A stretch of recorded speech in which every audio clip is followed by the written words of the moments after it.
की शुरुआत करते हैं। एमपी जियाउर रहमान बर्क के वालिद का बड़ा बयान सामने आया। मुसलमानों के हालात पर बोले हैं ममलूक उर रहमान बर्क। आज मुसलमानों पर जुल्म हो रहा है, मुसलमानों की मॉब लिंचिंग हो रही है, हमारी जमीनों पर इमारतें बनाई जा रही हैं। ममलूक उर रहमान का मुसलमानों पर बयान सामने आया।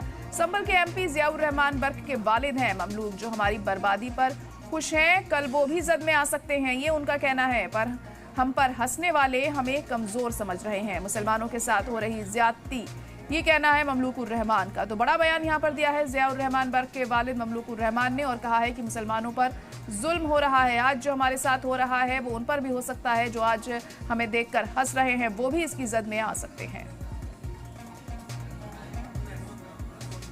आज तो वो मुसलमानों पर जुल्म कर रहे हैं और हमारी बर्बादियों पर बिल्डोज़र चलाया जा रहा है। हमारी मसाजिद पे, मदारिस पे, वक्फ बोर्ड की इमलाक पे कब्जा किया जा रहा है, मॉब लिंचिंग हो रही है और बलात्कार हो रहे हैं। तो बहरहाल हमारी बर्बादियों पे जो आज मुस्कुरा रहे हैं और जो हंस रहे हैं और जो आज हमको कमज़ोर समझ रहे हैं, कल ये हो सकता है उनको भी इस मतलब ये है ऐसे हालात का सामना करना।